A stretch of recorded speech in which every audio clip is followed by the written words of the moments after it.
एक ऐसा exorcism case जिसमें 6 प्रीस्ट की मदद ली गई। ईयर 1949, अमेरिका के मैरीलैंड राज्य का एक छोटा सा शहर कॉटेज सिटी। यहाँ रहता था 13 साल का एक लड़का, रॉबी मैनहेम। वो लूथरन परिवार से था, शांत, होशियार और बेहद इंट्रोवर्ट। ना कोई बीमारी, ना कोई अजीब इतिहास, बस एक आम बच्चा।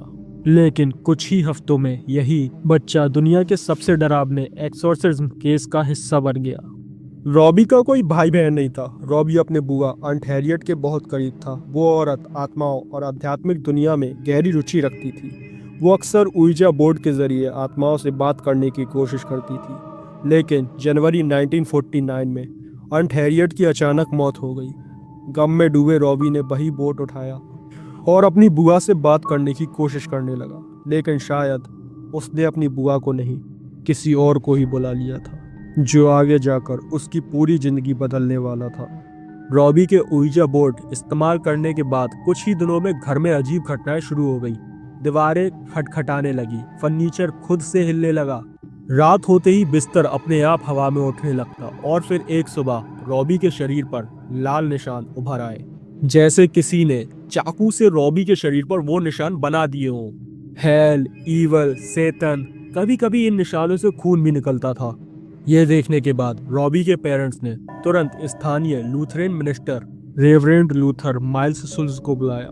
उन्होंने खुद देखा कैसे रॉबी के परिवार के साथ अजीब घटनाएं हो रही थी। अलमारी से किताबों का गिरना, बिस्तर हिलना और दीवारों से आवाजें आना। ये देखने के बाद उन्होंने कहा, ये किसी आत्मा का नहीं, किसी दुष्ट शक्ति का काम है।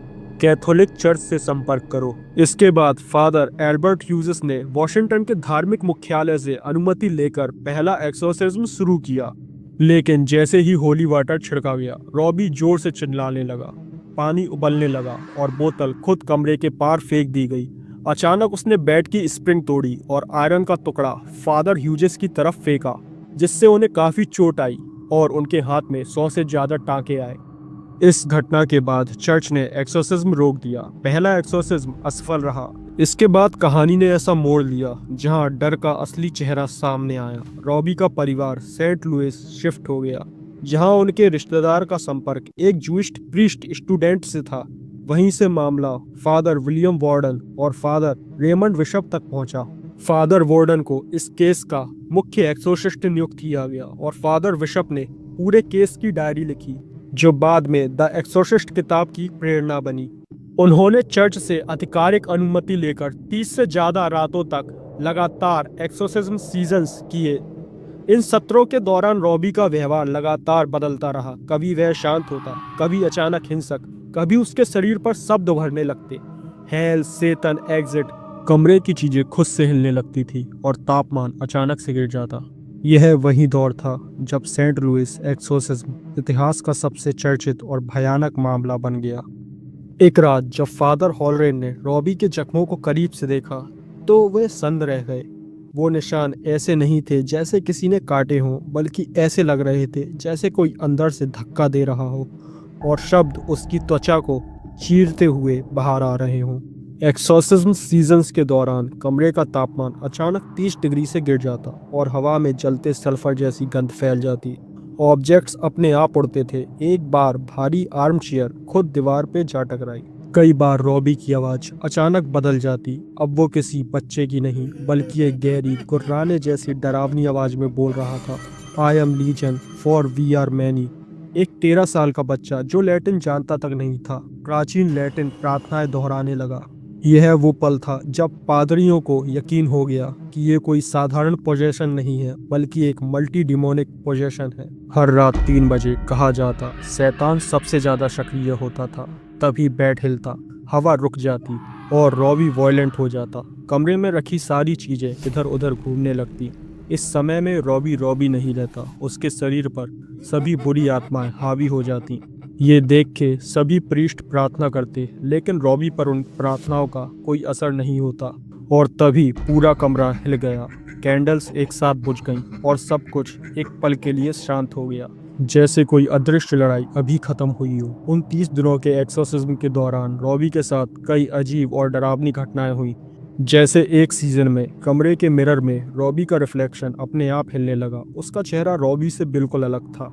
ऐसा जैसे कोई शैतान गुस्से में तुम्हें घूर रहा हो। मिरर में धुएं जैसी परछाई घूम रही थी। जब फादर बिशप ने इसके बारे में अपनी डायरी में भी लिखा, that reflection wasn't his anymore. इसका मतलब था रॉबी का साया भी अब उसका नहीं रहा, वो पूरी तरह डीमंस के वश में था। फिर एक दिन 1949 18 अप्रैल की रात रॉबी अचानक उठ के बैठा और गुर्राती हुई आवाज में बोला, Satan, I am Saint Michael, leave this boy now. उसके बाद कमरे में तेज आवाज गूंजी, जैसे बिजली एक साथ कई जगह से गिरी हो। फिर सब कुछ शांत हो गया। उसके सीने पर एक जलते हुए क्रॉस का निशान बना, जो धीरे धीरे मिट गया, और उसी पल सब कुछ खत्म हो गया। एक्सोर्सिज्म खत्म होने के बाद रॉबी पूरी तरह सामान्य हो गया, जैसे कभी कुछ हुआ ही ना हो। चर्च ने उसके परिवार को पूरी तरह गुप्त रखा और नई शुरुआत का मौका दिया। वो बड़ा हुआ, स्कूल गया, फिर कॉलेज। वो पढ़ाई में बहुत होशियार था और आगे चलकर नासा में इंजीनियर के रूप में काम करने लगा। शादी की, परिवार बसाया और एक शांत जिंदगी जीने लगा। लेकिन एक चीज कभी नहीं बदली, उसने फिर कभी चर्च में कदम नहीं रखा। उसके रिश्तेदारों ने बताया वो कभी प्रार्थना नहीं करता था। शायद उसे डर था, उसने अगर दोबारा उस दरवाजे को खोला तो जो कुछ भी गया था वो फिर से लौट आएगा। रॉबी के ठीक होने के बाद कहानी यहाँ खत्म नहीं होती। जिस एलेक्सियन ब्रदर्स हॉस्पिटल में रॉबी पर आखिरी एक्सोर्सिज्म हुआ था, वो हॉस्पिटल 1978 में भीषण आग में पूरी तरह जलकर खाक हो गया। फायर डिपार्टमेंट ने जांच की, लेकिन उनकी रिपोर्ट में आग का कोई टेक्निकल इशू नहीं मिला। लोगों ने सवाल उठाए, पर चर्च ने इस पर पूरी तरह चुप्पी साध ली। कुछ लोगों का मानना था वो आग संयोग से नहीं, बल्कि शायद उस जगह पर कुछ ऐसा था जिसका मिट जाना जरूरी था, क्योंकि कुछ दरवाजे एक बार खुल जाएं तो उनको बंद करना किसी इंसान के वश की बात नहीं है। इसके बाद 1 मार्च 2005 को फादर हॉलरेन की मृत्यु हो गई। उस समय उनकी उम्र 83 थी। उनकी मौत प्राकृतिक कारणों से हुई थी, कोई हादसा या कोई रहस्यमय घटना नहीं थी। वो अंतिम समय तक शांत और संतुलित जीवन जी रहे थे। अपने आखिरी इंटरव्यू में उन्होंने उस 1949 के एक्सोर्सिज्म को याद करते हुए कहा, I never believed in demons before 1949, but after that, I never doubted them again. यानी 1949 से पहले मैं कभी राक्षसों या बुरी आत्माओं पर यकीन नहीं करता था, लेकिन उसके बाद मैंने उन पर कभी शक नहीं किया। उन्होंने इस केस की छोटी से छोटी डिटेल अपने इंटरव्यू में बताई, जो सेंट लुइस पोस्ट डिस्पैच और वॉशिंगटन पोस्ट जैसी रिपोर्ट में छापा गया। फादर हॉलरेन ने यह भी कहा, मैंने उस समय जो देखा वो किसी मानसिक बीमारी या कल्पना से कहीं ज़्यादा था। उन्होंने जिंदगी भर उस बच्चे का नाम गुप्त रखा और कोई सेंसेशन क्रिएट नहीं किया। बस आखिरी समय में उन्होंने इतना कहा कि वो घटना आज भी मेरे विश्वास की नींव को हिला देती है। अंत में 1971 में इस सच्चे मामले पर एक किताब लिखी गई, द एक्सॉर्सिस्ट, और 1973 में जब इस पर मूवी बनी तब पूरी दुनिया ने पहली बार समझा कि बुराई सिर्फ कल्पना नहीं, हकीकत है। और रॉबी मैनहेम का केस वो जगह थी जहां विज्ञान, धर्म और डर तीनों एक साथ थे। कहते हैं कुछ आत्माएं कभी मुक्त नहीं होती, कभी कभी वो वहीं रह जाती हैं।